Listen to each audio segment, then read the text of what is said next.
du Maroc, Mesdames et Messieurs les directeurs généraux, Mesdames et Messieurs les représentants des sponsors, Mesdames et Messieurs les étudiants et tous les compétiteurs, parce que cette année on n'a pas seulement les étudiants, je crois qu'on a des startups déjà affirmées qui sont dans la compétition. Je suis présent ici avec vous avec beaucoup de bonheur et d'émotion, parce que cette assemblée correspond à ce que nous voulons faire de ce pays. Un pays qui est résolument tourné vers l'avenir, vers ce qui se fait de meilleur pour cet avenir, mais en restant ancré sur son présent. Et cela s'appelle le réalisme. La fonction publique, l'administration, le service public, c'est le bien qui nous appartient à tous. Par essence, il est l'émanation, mais la représentation la plus aboutie de ce qui nous unit, c'est-à-dire la nation. Et comme on dit, il est au service du public. Et le public, c'est le peuple sénégalais. Et ce service public est au cœur de nos attentions, de notre programme. Le président de la République, dès son installation à la tête du pays, a posé, l'un des premiers actes qu'il a posé, c'était cette fameuse lettre qu'il a adressée à tous les fonctionnaires de l'État, à tout le service public, pour rappeler un certain nombre de fondamentaux. Un service public qui n'est pas au service du développement devient un service public contre le développement, un poids. Et les thématiques qui ont été abordées ici, fort brillamment par pour les thématiques auxquelles j'ai assisté, y passant du contrôle de la distribution des intrants agricoles, qui est l'un de nos gros problèmes d'ailleurs, point que j'avais décidé de convoquer une réunion spéciale sur cette question. Le marquage minier, évidemment, il y a énormément de fuites sur l'exploitation de nos ressources naturelles. La question de l'assainissement et de la gestion des déchets de manière générale, pour laquelle nous avons eu au minimum 2 présentations très pertinentes. La question de l'assainissement également, avec cette présentation sur les baobabs artificiels.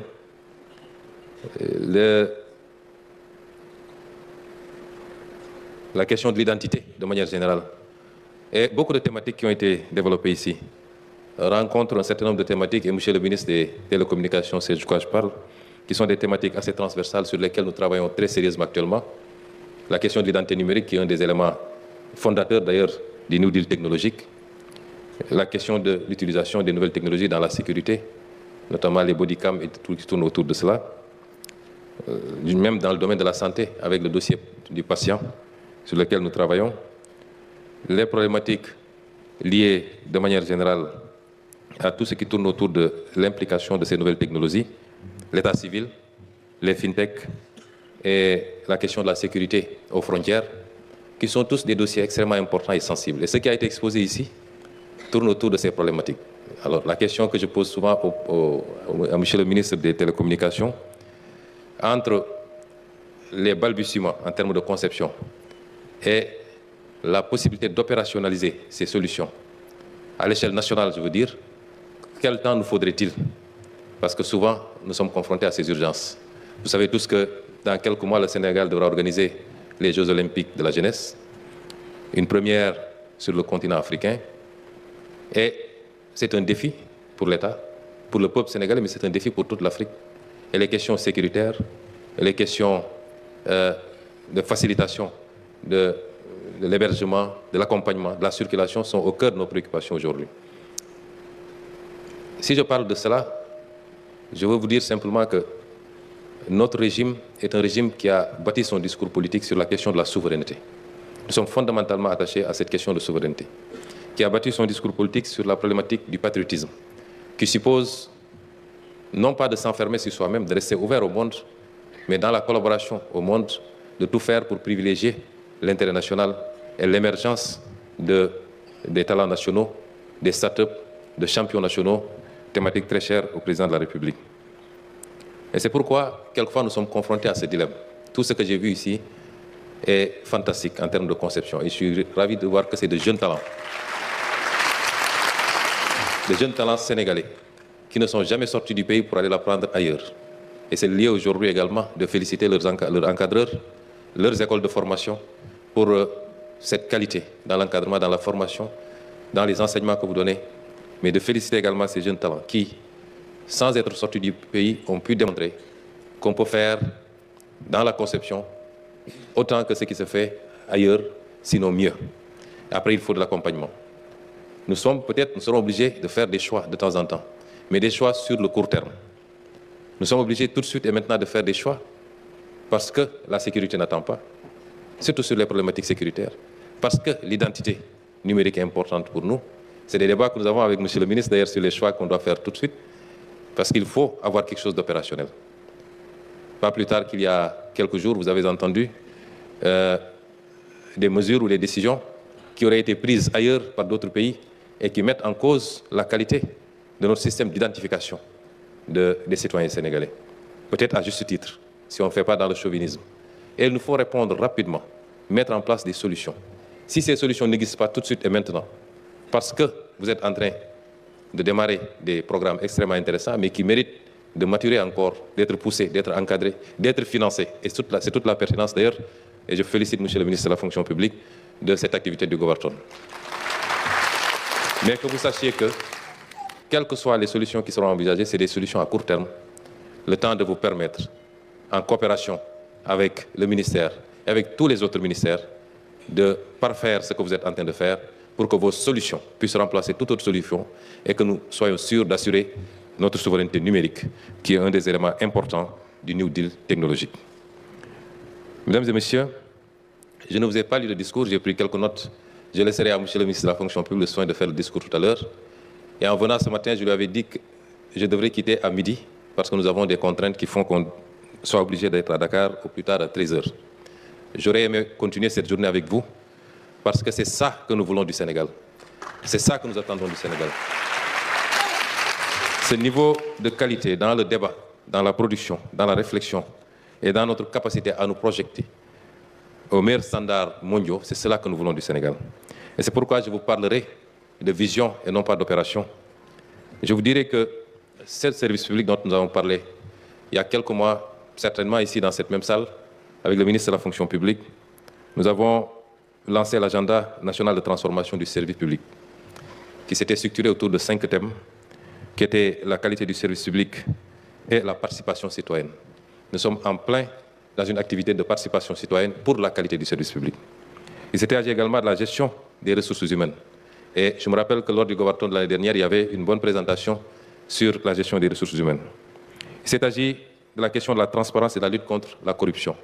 Soyez assurés que toutes les présentations qui ont été faites ici, si elles sont validées, concrétisées, participeraient substantiellement à nous aider à réussir ce pari de la transparence et de la lutte contre la corruption et pour la transparence.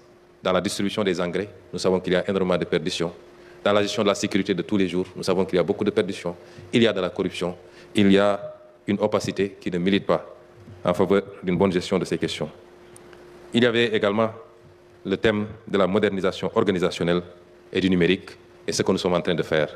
Et c'est vous dire qu'il n'y a pas de programme qui symbolise mieux et plus cette détermination à réformer la fonction publique, le service public, à le moderniser, que ce que nous sommes en train de faire aujourd'hui, qui n'est que la finale, l'aboutissement, mais ce que vous faites tous les jours dans vos écoles de formation, les recherches que vous faites, les efforts de conception, qui doivent être valorisés. Et c'est pourquoi l'année dernière, d'ailleurs, j'avais pris l'engagement d'aller au-delà des 3 primes qui devaient être décernées, et je m'étais engagé à primer tous les participants à hauteur de 3 millions par participant, ce que nous avions honoré.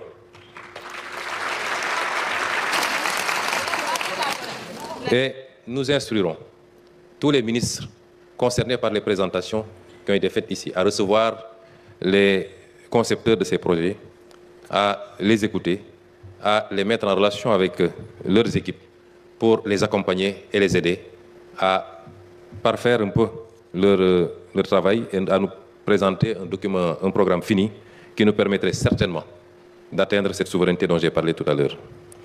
Mesdames et messieurs, en ce qui concerne la vision, le monde est à ce qu'il est convenu de qualifier de 4e révolution industrielle. Le numérique, c'est de l'industrie. Et c'est la 4e révolution. Nous avons connu une première révolution à la fin du XVIIIe siècle.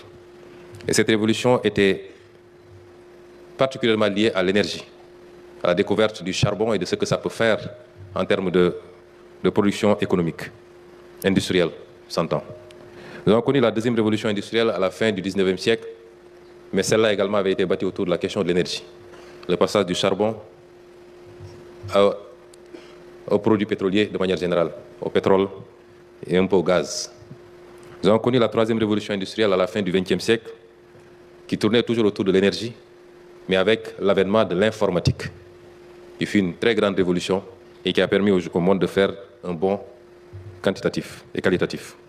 Aujourd'hui, on parle de quatrième révolution industrielle, qui tourne toujours autour de l'énergie, mais de moins en moins, mais qui est particulièrement liée à la gestion de la data, avec comme point d'ancrage les questions d'hyperconnectivité, où les machines et les objets communiquent, l'intelligence artificielle, qui permet une analyse des données et la prise de décision autonome, les systèmes cyberphysiques, avec les réseaux virtuels qui contrôlent les objets, la personnalisation des masses avec l'adaptation rapide de la production aux besoins exprimés, et enfin, ce qu'il est convenu d'appeler de plus en plus les usines intelligentes, notamment les smart factories.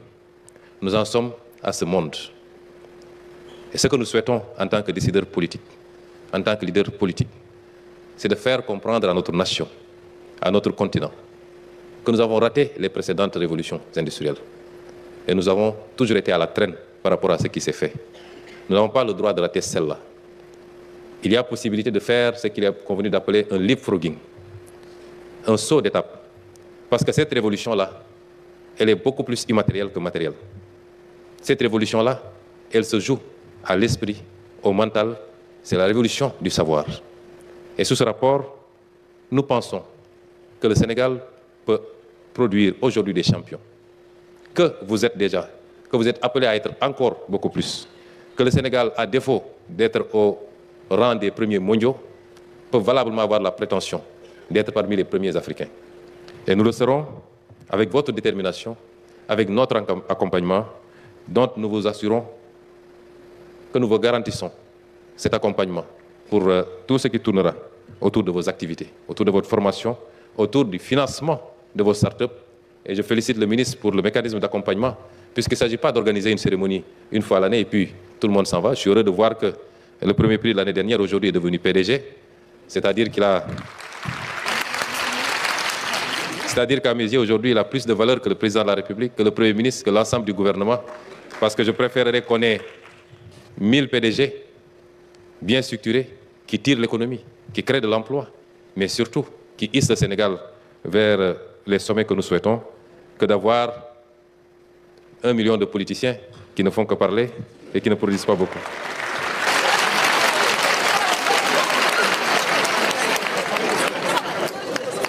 Et je voudrais vous dire que vous avez,